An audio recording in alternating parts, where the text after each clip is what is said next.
Driving.ca is at the 2026 Canadian International Auto Show, and every year we task our editors with picking their best and their worst, their hits and their misses from right here on the show floor. So without further ado, here's what our editors think are the best and worst of the Toronto Auto Show in 2026. My pick of the show is actually two cars. These two cars, the Aero Borealis and the Vector. And you may be saying it's a Canadian car and let's get this thing built because we want Canadian cars. Well, here's the thing about it. It's not a car that you're going to be able to buy. This instead is a demonstrator vehicle. And what it's for is we have a wide range of suppliers in Canada that make components for cars. They develop technology for vehicles. All kinds of stuff that automakers are looking for. And it's meant to show off what we can do in Canada. And so the Aero cars go around the globe and automakers look at them, they decide whether or not it's something they can use, and then what we're hoping for is that they come to Canada and they say, we want you to build this and we're going to buy these parts. So come down to the auto show, come and see the Aero cars and see what Canada can do. And that is why this is my hit of the show. My miss of the 2026 Canadian International Auto Show is the Chevy Bolt, but not because of the car itself. It's a right-sized EV, it has a decent price point, and it has over 400 kilometers of all-electric range. But my beef is that they are cancelling the Chevy Bolt before it even gets a chance to get started. GM has already announced that the factory that is supposed to make this is now going to be prioritized for things like the Chevy Equinox. So not because of the car, but because of that decision, that's my miss of the 2026 Canadian International Auto Show. If you're looking for an electric car that is right-sized, has a decent price, and over 400 kilometers of range, get one before they disappear. From one green car to another very green car, my hit of the 2026 Canadian International Auto Show is the Chevy Corvette ZR1X.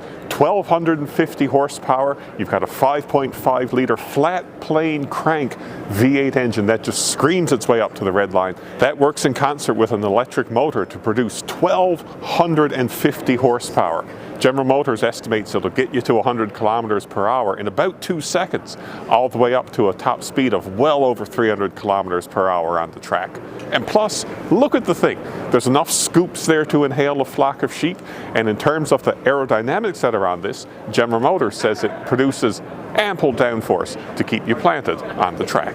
My hit of the show is the Hyundai Palisade. It's always been one of my favorite cars, but this year it also comes with a hybrid powertrain. It recently won the AJAC Utility Vehicle of the Year award, but we've tested the Palisade and we've always loved it. It's spacious, it's comfortable, it's easy to use. That's why it's my hit of this year.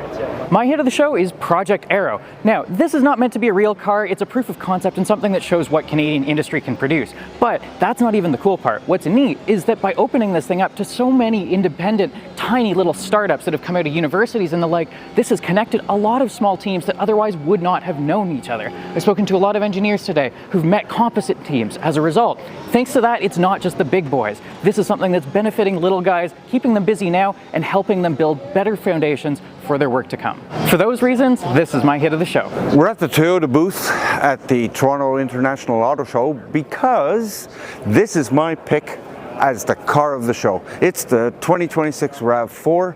It is much improved over previous generations. It is more fuel efficient, more powerful, and the most popular car not a pickup in both Canada and the US. It's not the newest thing in Toyota's booth, that's the CHR Electric, but nonetheless, this is the best car in the show because it's the best car you can buy. My miss from the 2026 Canadian International Auto Show is the lack of affordable cars. I'm here at the General Motors booth, that's the Chevrolet Bolt. They announced it about 2 months ago at $45,000 or so, and then just recently they canceled it, so no cheap electric car. Go to other of the D3. The fact is all those companies, to revitalize themselves and to make themselves more pertinent to Canadian consumers, have to start finding a way to produce cars that people want at affordable prices. And that's not happened here at the Toronto Auto Show.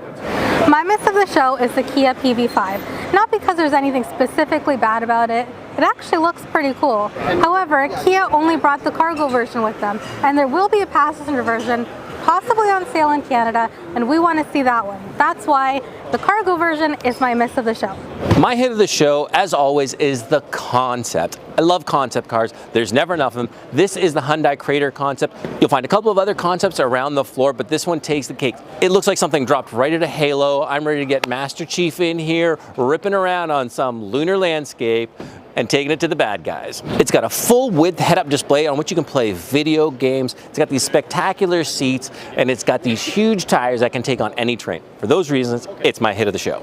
My miss of the show? There's actually at least 4 of them. Honda, Mazda, Porsche, Volkswagen, they're not here. Now, the auto show did run into a little bit of difficulty with COVID, as did everything else, and it took a while for everything to come back, but we're now at pretty much full strength, and those 4 automakers aren't here.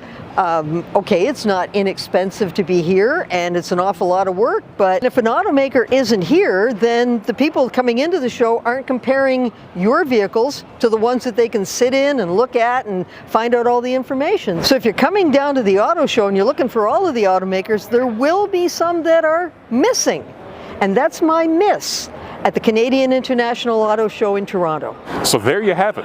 That's what our editors think are the hits and misses of the 2026 Canadian International Auto Show. What do you think? Did we get it right? Did we totally whiff? Let us know. Head over to the website and tell us what you think. For Driving.ca, I'm Matthew Guy.